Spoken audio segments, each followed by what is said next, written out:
narito na naman tayo sa Spokes Hour. Eh siguro alam niyo na po, no? Pina-aaresto na naman ako ng Kongreso. Eh alam niyo naman, dati nang nila talagang plano yan. Ang totoo po niyan, kaya ako pinupuruhan ng Kongreso dahil ako daw ang pinaghihinalaan ni Speaker na ako daw ang nagkalat noong pulboronic video na ibinroadcast ni Maharlika. Alam niyo po, that's giving me too much credit. Kasi syempre, yung makaka-access lang ng pulboronic video, yung nakakalapit kay Presidente. Eh, hindi naman ako nakakalapit kay Presidente.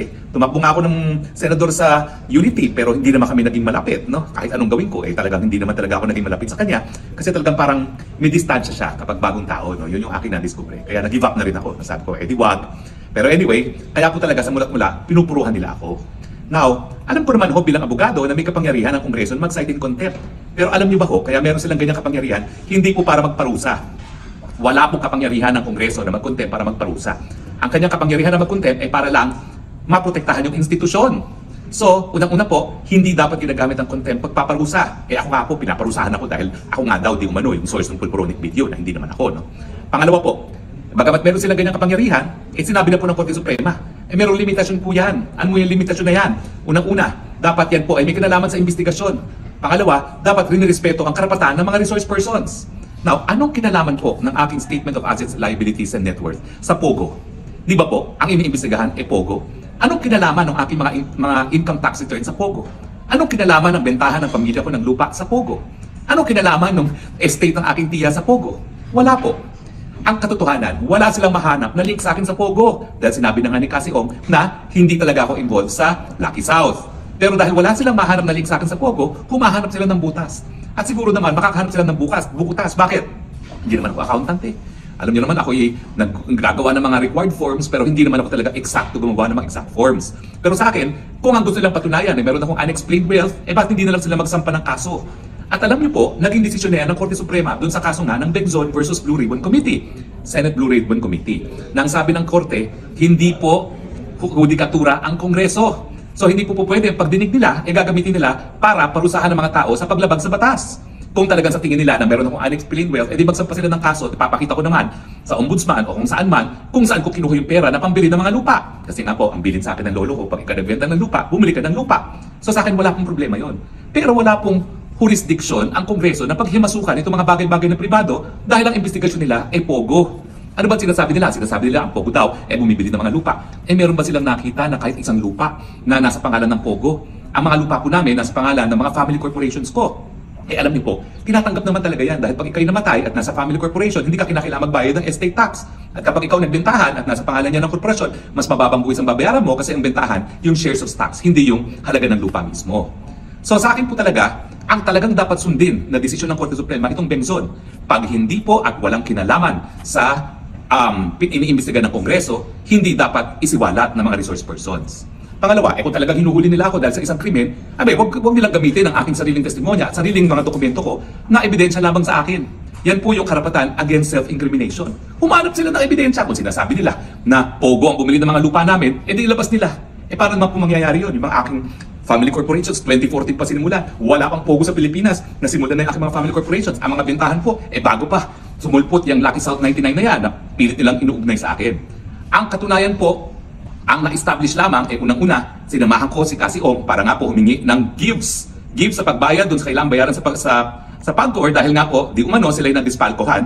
At pangalawa, yung kaso na hinuwakan ko sa Whirlwind. Dahil kumpleto naman po yan sa dokumento. O nga pala, natalo na kami sa kasong yun. Pero natalo kami matapos sila 1 taon. Mantakin mo, nung lumapit naman sa akin ng Whirlwind, meron na silang writ of execution, pinapaalis na sila. Pero napahaba ko naman po yung panahon. Naging 1 taon bago sila napalayas. No? At ngayong napalayas na sila, tinake over naman ng gobyerno. So, bali wala ang panalo nila. Kasi gobyerno ngayon na nakaposisyon doon sa POGO sa PORAC at hindi naman makukuha yan ng mga pribadong nagmamayari. So parang Pyrrhic victory, no? Wala rin nakuha yung may-ari ng lupa. Pero siyempre, ang laki din nang nawala doon sa Whirlwind kasi ginawa nila yung 49 buildings at meron din silang nabayaran na partial para doon sa kabahagi ng kabuuan ng 10 hectares. Parang hindi ko nagkakamali, parang 4 hectares ata. Pero yan po yung dapat nilang imbestigahan. Nasaan ang pera ng Lucky South na di umano ginamit ko pagbili ng mga lupain? Wala pong ganyan kahit anong testimonya. Kasi ang sabi nga ni Cassie Ong, wala akong kinalaman sa Lucky South. Ang hinawakan ko lang kaso ng ejectment. So siguro naman naintindihan ninyo kung bakit pati yung mga medical records ko anong pakialam ng mga medical records ko at ng misis ko sa investigasyon sa POGO. At nakita nyo naman talaga yung tiya ko na namatay na yung kanyang estate. Anong kinalaman dyan? So sa akin po, Hindi po ako, unang-una hindi ako pugante sa batas. Mali po yung sinasabi ng East Barbers, the Barbers after ay pugante. Hindi po. Ang contempt of Congress, ikaw ay pinurusahan, pinapakulong ng Kongreso. Pero wala po akong batas na linabag.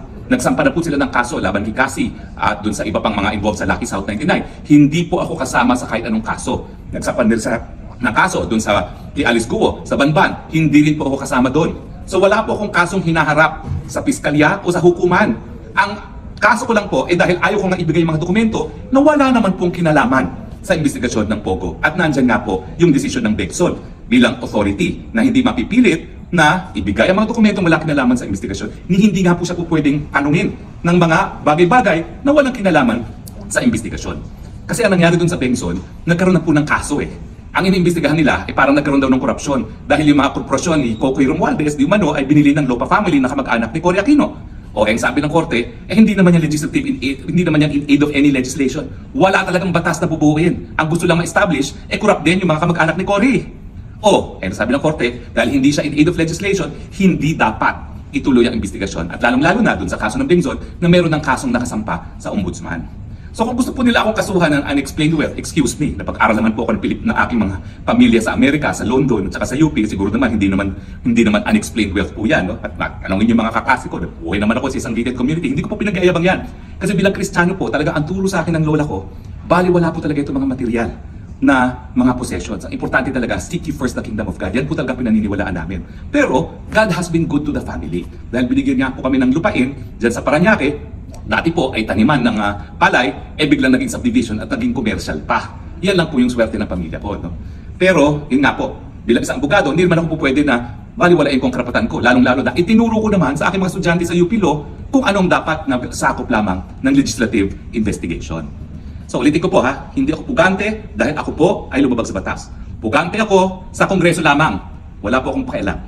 Dahil ang tingin ko naman, kung ako'y na-cite in contempt of Congress, ang Kongreso naman po cited in contempt of the people of the Philippines. Hindi po tama yung ginagawa nila. Pasigaw-sigaw, kapag ayaw ng sagot, contempt kaagad. Nagpa-power tripping na po sila. Miski wala po silang batas na binubuo, tuloy-tuloy ang paninira nila sa pamilyang Duterte. Doon sa extralegal killing, sa droga, at siyempre sa POGO. Hindi po tama yan. Ako po'y naging mambabatas. Binibigyan ko po ng importansya yung institusyon. Pero anong batas ba ho ang bubuin nila? Meron pa bang bagong batas na kinakailang buuin? Yung IHL code po, kami po nagsulong niya at batas na. So hindi lang po murder ang po pwede gamitin kapag nagkaroon ng widespread and systematic killings. No? Pwede rin ang crimes against humanity. Ano pang batas ang buuin mo para dyan sa mga drug killings? Ganon din po sa POGO. Ang dapat lang nabuuin na batas, total ban ba o hindi? Bagamat doon sa SONA ni PBBM, sinabi niya total ban ng POGO, ay naku, iba na po pangalan nila, IGL. At ngayon may kumakalat, may lumuluta. Meron daw 12 na parang 12 disipulo ni Kristo na mai-exempt sa ban. So kapag sinabi kasi ban, lahat dapat bawal. Walang exception. Di ba po? Ay nako. So, anong tanong? Magpapa-aresto ba ako o hindi? Well, naniniwala po kasi ako na kapag ang Kongreso ay lumabag sa kanyang kapangyarihan at naging guilty of abuse of power at grave abuse of discretion amounting to lack of jurisdiction, illegal po ang kanilang order. Kinikilala ko po na kinakailangan magkaroon ng desisyon sa Korte Suprema. Kaya nga po, aantayin ko ang desisyon ng Korte Suprema. Samantalang nag-aantay po ako, importante po aking kalayaan. Hindi ko po isusurrender muli ang aking kalayaan gaya ng nangyari nung una na nasurrender ko siya ng isang araw nung ako po'y nagpakulong dahil di umano, dinisrespect ko raw ang Kongreso. Kung maalala nyo wala pong disrespect doon. Walang pagbabastos. Ang polite-polite ko pa nga. Pagamat, sabi nila dapat makontent ako muli dahil ang dami ko raw masasakit na salita na sinabi matapos akong mapalaya.